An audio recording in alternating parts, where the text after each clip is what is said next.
वास्तुशास्त्रामध्ये एकंदर 10 दिशा सांगितलेल्या आहेत पहा. म्हणजे ज्या 4 मुख्य दिशा, 4 उपदिशा आणि 2, एक ऊर्ध्व आणि एक अधो, म्हणजे पाताळाच्या पृथ्वीच्या खाली पाताळलोक आणि ऊर्ध्व म्हणजे आकाशलोक, अशा 10 दिशा. कारण आपल्या पहा स्तोत्रांमध्ये या 10ही दिशांचा उल्लेख केलेला आपल्याला आढळतो. मग अशा या 10 दिशांचा आपण आता वेगवेगळ्या व्हिडिओमधून, प्रत्येक दिशाच्या व्हिडिओमधून आपण विचार करणार आहोत. तर आज आपण पूर्व दिशेचा, म्हणजे जिथून सूर्य उगवतो त्या दिशेचा विचार करणार आहोत पहा. कारण पूर्व सगळ्यांना माहित असते, सूर्य ज्या दिशेला उगवतो त्या दिशेला आपण पूर्व म्हणतो. अर्थात सूर्य दक्षिणायनात 22.5 अंश दक्षिणेकडे झुकलेला असतो, तर उत्तरायणामध्ये तो 22.5 अंश उत्तर दिशेकडे झुकलेला असतो. म्हणजे सूर्याच्या या दिशा 6 महिने तो दक्षिण भागामध्ये असतो आणि 6 महिने तो उत्तर भागाकडे येतो. म्हणून त्याला दक्षिणायन किंवा उत्तरायण, सूर्याच्या भ्रमणावरून आपण दक्षिणायन आणि उत्तरायण म्हणत असतो पहा. आता सूर्य कसा आहे? सूर्य तेजस्वी आहे. सूर्य ज्योतिषशास्त्रामध्ये पूर्व दिशा ही सूर्याची दिशा किंवा रवी हा ग्रह मानला गेलेला आहे. म्हणजे रवीच्या अंमलाखाली येणारी ही पूर्व दिशा आहे. त्याच्यामध्ये कसं आहे? ऊर्जा आहे. उगवलेला सूर्य आपल्याला ऊर्जा देतो, उष्णता देतो, प्रकाश देतो, तो सगळीकडे पसरवतो. वनस्पतींना अन्न तयार करण्यासाठी, फोटोसिंथेसिससाठी याचा उपयोग होतो. म्हणजे पूर्व दिशा ही अत्यंत महत्वाची दिशा आहे पहा. आणि ज्यावेळेस वास्तुशास्त्रामध्ये घर घेतो आपण, त्यावेळेस आपण सगळ्यात पहिल्यांदा पूर्व आणि उत्तर दिशेचा विचार करतो. म्हणजे रवी जिथे बलवान आहे अशा दिशेचा आपण विचार करतो. आता या सूर्याची देवता कोण आहे? या सूर्याची देवता आहे इंद्र. इंद्र म्हणजे देवांचा राजा आहे पहा. म्हणजे रवी जसा राजा आहे तसाच इंद्र हा देवांचा राजा आहे. आणि तो किती समृद्ध आहे, शक्तिवान आहे, बलवान आहे. म्हणजे त्याचं वाहन जे आहे ते ऐरावत आहे. ऐरावत हा हत्ती, मोठा स्वर्गातला हत्ती आहे. की हत्ती कोण पोहोचू शकतो? राजाच पोहोचू शकतो. म्हणजे तेवढी समृद्धी त्याच्याकडे आहे. मग या इंद्राचं अस्त्र काय आहे? कारण आपल्या सगळ्या देवतांकडे अस्त्र आहेत. तर इंद्राचं अस्त्र हे वज्र आहे, की ज्याच्यामध्ये भरपूर ताकद ही आहे. मग आता या इंद्राकडे राजसत्ता आहे, राजाचा अधिकार आहे, राजकीय कारकीर्द करण्याची कुवत आहे. म्हणजे ज्या ज्या घरांमध्ये पूर्व दिशा उघडी आहे किंवा पूर्व दिशेतून सूर्यप्रकाश ज्या घरामध्ये भरपूर प्रमाणात येतो त्या घरामध्ये रवीचं वास्तव्य आहे, म्हणजेच सूर्याचं वास्तव्य आहे. त्याचबरोबर इंद्राचं सुद्धा वास्तव्य आहे असं आपण म्हणू शकतो. आणि सूर्यावरून आपण आपलं आरोग्य बघतो, रोग प्रतिकार क्षमता बघतो आणि सातत्य आहे पहा. तो रोज एका विशिष्ट वेळेला उगवतो आणि एका विशिष्ट वेळेला मावळतो. त्याच्यामुळे ते जे सातत्य आणि ती जी ऊर्जा आहे त्याच्यामुळे आपली जीवनामध्ये दिवसेंदिवस प्रगतीही होते. आपल्याला अधिकार प्राप्त होतात, मान सन्मान मिळतो. अधिकार आला की मान सन्मान मिळतो, मान सन्मान मिळाला की सत्तेची स्पंदनं आपल्यापर्यंत येतात पहा. म्हणजे पूर्व दिशा उघडी असणं आणि पूर्व दिशेच्याकडून येणारी एनर्जी आपल्यापर्यंत जर पोचणारी असेल तर या सगळ्या गोष्टी मिळतात. आता राजसत्ता, राजे रजवाडे कुठे राहिलेले आहेत, पण केंद्रामध्ये जे लोक काम करतात त्या सगळ्या लोकांकडे राजसत्ता, केंद्रामध्ये म्हणजे सरकारच्या हाताखाली किंवा सरकारी खात्यामध्ये जे लोक काम करतात ते राजसत्तेत असतात असं आपण म्हणतो. कारण आता बघा, आता राजे नाहीयेत, म्हणजे मंत्री आहेत, खासदार आहेत, आमदार आहेत, वेगवेगळ्या ठिकाणचे MD आहेत.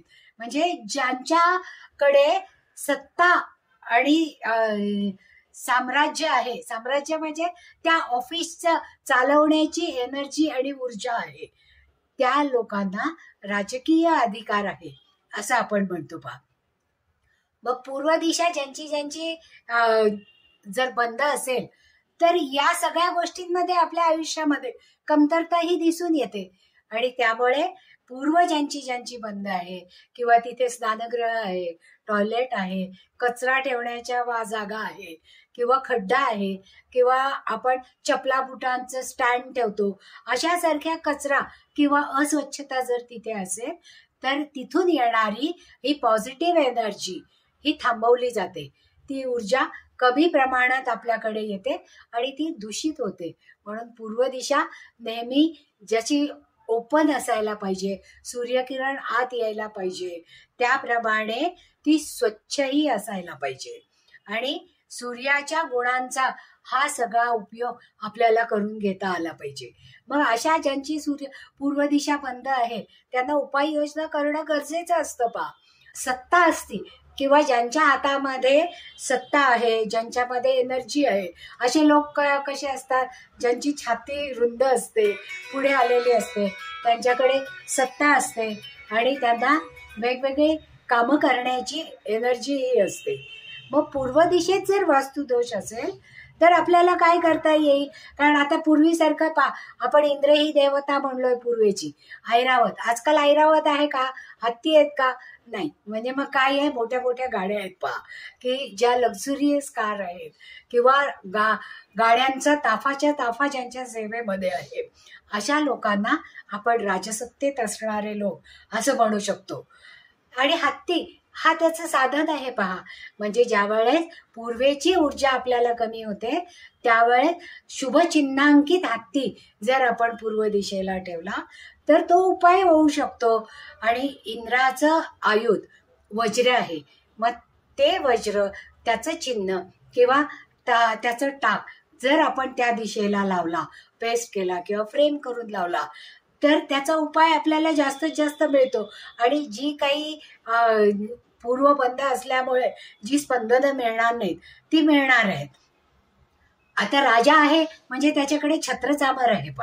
आजकाल राजांकडे छत्रचामर नसलं तरी मोठे मोठे आसनं असतात कोच आणि लक्झुरियस कोच असतात मग अशा वेळेस ज्यांच्याकडे अधिकार आणि सत्ता आहे अशा लोकांची बैठक ही पूर्व दिशेला असायला पाहिजे. तिथलं मोठं सिंहासन असायला पाहिजे.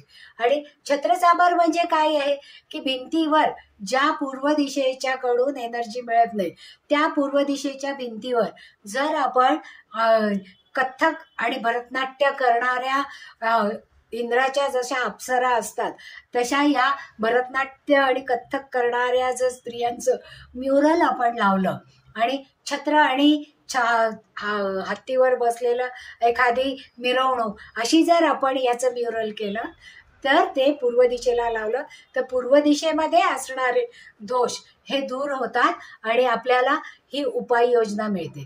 त्याचप्रमाणे पूर्वेचे ग्रह हा सूर्य आहे.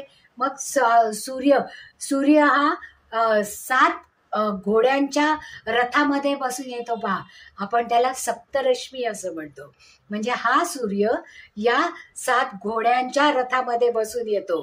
तर आता मत्स्य पुराणामध्ये वास्तुशास्त्राच्या जुन्या पुस्तकामध्ये त्यांनी अध्याय 231 मध्ये असं सांगितलेलं आहे की सूर्य प्रतिमेचं वर्णन अतिशय उत्कृष्ट केलेलं आहे. त्याचा रंग हा कमळासारखा आहे. कारण सूर्य जेव्हा उमलतो त्यावेळेस त्याचा रंग गुलाबी असतो गुलाबी, सोनेरी आणि मग तो पांढरा शुभ्र होतो.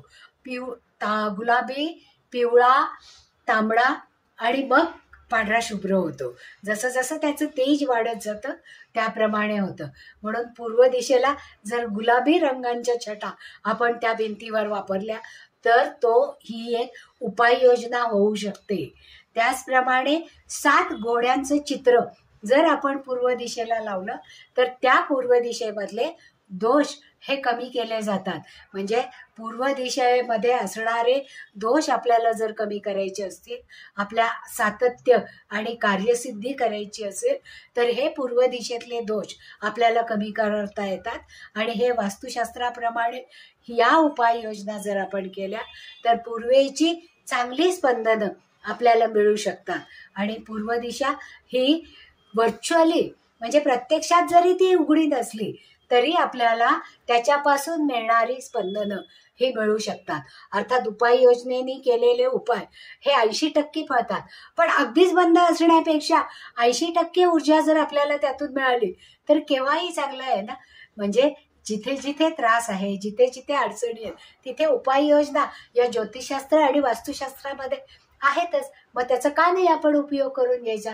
आत्तापर्यंतच्या माझ्या या वास्तुशास्त्राच्या अनुभवामध्ये म्हणजे गेली 30 वर्ष मी ही प्रॅक्टिस करते. मग त्याच्यामध्ये ज्या ज्या फ्लॅटमध्ये, ज्या ज्या घरांमध्ये पूर्व हे दूषित किंवा पूर्वेची एनर्जी ही कमी झालेली आढळली, तिथे तिथे मी हे असे उपाययोजना केलेल्या आहेत आणि त्या लोकांना त्याची चांगली फळं मिळालेली आहेत. तर आपण सुद्धा हे सगळं करून बघू शकतो. आवडलं असेल तर लाईक करा, सबस्क्राईबही करा आणि हीच माहिती तुमच्या सगळ्या मित्रमैत्रिणी, नातेवाईक यांच्यापर्यंत पोचवायची असेल तर शेअरही करा. पुन्हा भेटूया आपण पुढच्या दिशेसाठी. धन्यवाद.